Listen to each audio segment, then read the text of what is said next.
One reason why I push the law of equivalent exchange, which is, it comes from Full Metal Alchemist, but part of the reason why I push the law of equivalent exchange, which is that at the very least, to start off dealing with a woman, your dick needs to be an equivalent exchange to her pussy, at the least, at the minimum. Because if it's not, whatever you're trading a woman to get access to her body, she is going to eventually, maybe not today, maybe not tomorrow, maybe not a year from now, and maybe not overtly, but eventually she is going to leverage whatever she is trading in exchange for her body. Right? And the issue with that is you can't lead if a woman is leveraging her body. You can't, because you don't have any leverage. You might have some leverage, but she's going to take that as abuse. Understand what I'm saying? So a woman may try to leverage her body, right? Let's say you're providing for a woman and she's leveraging her body. You take the money back, she's going to call that financial abuse.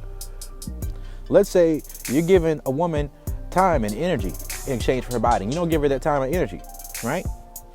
Then she's going to call that neglect. Let's say it's being emotionally empathetic, sympathetic, and understanding to her point of view, validating her emotions. She's going to call that abuse. She's going to call that gaslighting. Let's say that you trade a relationship. Well, she's going to want more, or she's not going to want more, right? Because just because somebody's a job doesn't mean that they want a promotion. They may want a promotion just so it looks good on their resume. And sometimes you want a promotion just because it looks on your resume so you can go get a different resume. That's where hypergamy comes from. Masculine submissive relationships. Back in the day, things were different, right? There's a reason that traditional dating has died. Traditional dating is dead because of overstimulation. Both physical, like sexual overstimulation, as well as emotional overstimulation. This overstimulation that has occurred within society is the reason that traditional dating has died. And it's a good thing. It's a good thing. Don't get mad at that. Don't.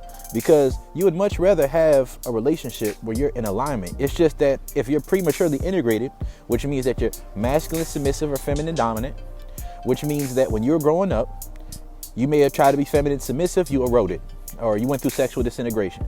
Maybe you incurred some trauma, some bad leadership. So you weren't able to be fully effective in being feminine submissive. So along the way, you became masculine submissive, right? Or let's say that you were, wanted to be masculine and dominant, but you didn't have success being dominant. So you became masculine submissive, right? Let's say you didn't have success being masculine, but you were still dominant. So you became feminine dominant. So along those ways, people will become prematurely integrated. And after they become prematurely integrated, now they're out of alignment. But people get so caught up in the idea of who they perceive themselves to be that they have no idea and no gauge of what alignment is in order for them to be in polarity. You have to integrate after polarity. You don't skip polarity and then go to integration. It doesn't work. Like back in the day, somebody could work a plant job for 30, 40 years. They had the discipline, they had the hard work, they had those different things. But they also didn't have a bunch of Disney movies pouring into their head thoughts and ideas of what they could be. And some of that shit was good. Some of it was good. But for some people, it's probably not, right? Some people, they still want to live life on that somewhat transactional social contract theory type of basis. And that social contract theory isn't something that people feel obligated to respect anymore. And when people feel obligated to respect that, when they've already been emotionally or sexually overstimulated, it just leads to psychological reactance. And that obligation, like that love without respect and desire, without good dick and guidance, it just turns into feeling trapped and obligated. This is the reason that traditional dating has died. So we need to stop thinking that that's how things are going to be, and we need to go back further than traditional dating and go into a model of sexual polarity. If we get into sexual polarity, a lot of issues within the relationship and within relationships in our communities will start to go away. But as men, we can't play that game of thinking if you got money, you don't have to be sexually desirable. We can't think that if you have money, that because you have money, you don't have to be a leader. Money doesn't qualify you to be a leader. It qualifies you to be a trick. Right? That's what it qualifies you for. It qualifies you to be a sponsor. It doesn't qualify you to be a leader. Like women, being nice. It doesn't qualify you to be a wife. Because that niceness, it wears out.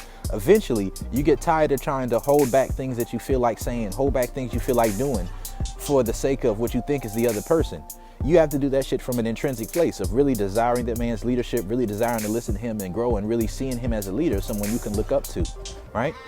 If you don't understand that, then you're going to be, if you even find a masculine dominant man who you can deal with, then what's going to happen along that way is that you're going to go through psychological reactance when he gives you instructions, right? So these are just some things that we got to understand. Like, traditional dating is dead, and it's dead with good reason. So this is Brody, I'm out.